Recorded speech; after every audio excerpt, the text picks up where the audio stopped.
Jika ada kepala desa yang tidak mensinkronkan programnya dengan pemerintah kabupaten, apa langkah yang dilakukan DPMD?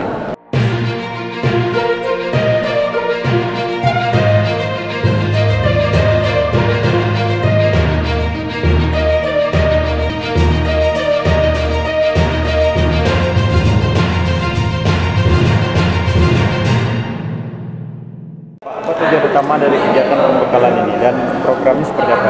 Ya, jadi pembekalan ini adalah bentuk tahapan awal sebenarnya untuk kepala desa terpilih.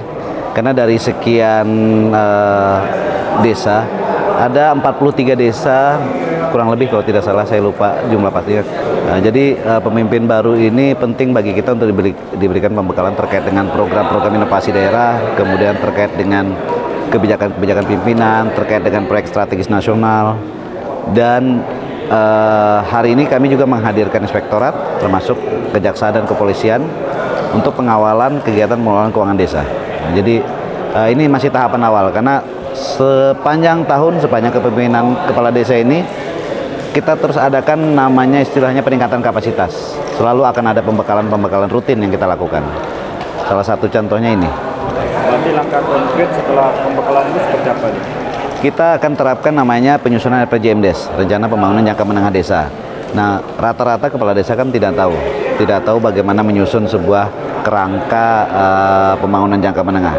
Kami akan buat semacam tabel sederhana untuk mereka susun dulu apa saja kegiatan mereka selama setahun, kemudian selama 6 tahun kepemimpinannya, kemudian baru kita sinkronkan. Nanti akan ada tahapan selanjutnya bahwa kebijakan yang mereka buat sesuai dengan visi misi mereka ketika akan mencalonkan kepala desa, kita selaraskan dulu dengan kebijakan di tingkat pusat maupun tingkat daerah, sehingga nanti sinkron. Jadi ketika mereka berjalan, daerah juga sepadan dengan apa yang dilakukan. Jadi kebijakannya tidak saling tumpang tindih atau tidak saling bertentangan.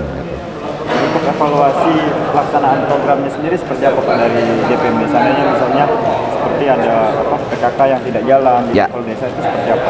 Ya, sejauh ini yang kami lihat adalah pertama ada beberapa lembaga di desa yang tidak secara aktif melakukan tupoksinya.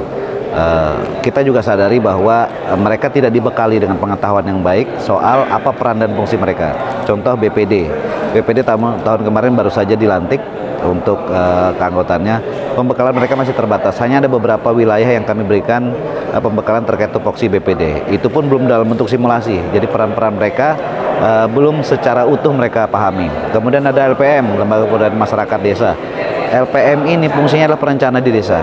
Selama ini LPM hanya nama, belum berkembang dengan baik. Nah, target kami LPM juga sudah harus punya kontribusi yang nyata terkait dengan pembangunan desa. Kemudian PKK desa.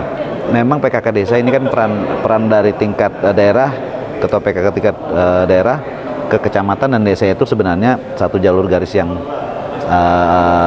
selaras. Nah, hanya nanti harus diselaraskan dengan kebijakan kepala desanya sendiri. Nah, apakah nanti kepala desanya selama ini mungkin memberikan proyeksi anggarannya tidak terlalu signifikan. Nah, ini perlu dilakukan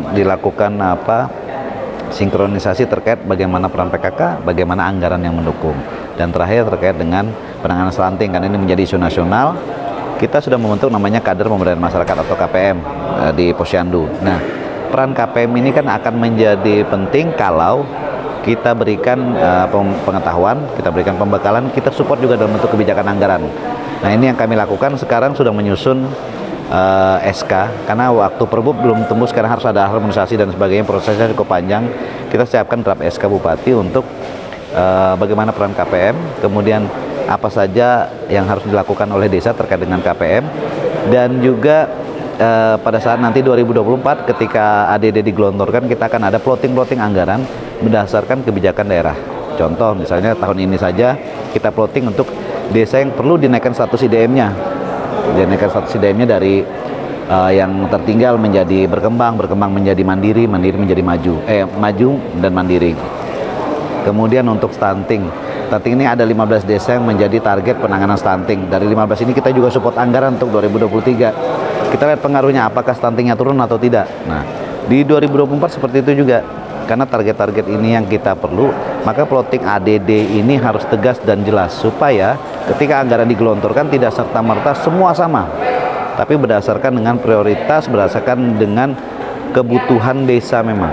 Nah, kalau untuk yang sama kan ada ya, dana RT pasti sama nilainya, kemudian operasional desa pasti sama.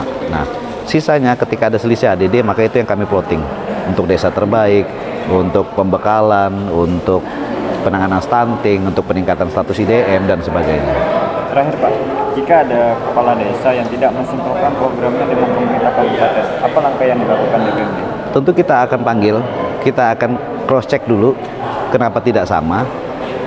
Kalau kebijakannya bertentangan dalam hal apa dulu, apakah bentuk kebijakannya menyalahi ketentuan atau kebijakannya mungkin tidak tepat sasaran.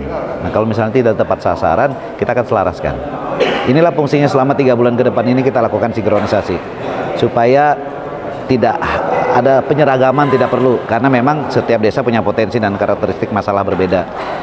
Yang paling penting adalah kebijakan di tingkat daerah itu turun sampai ke desa itu selaras.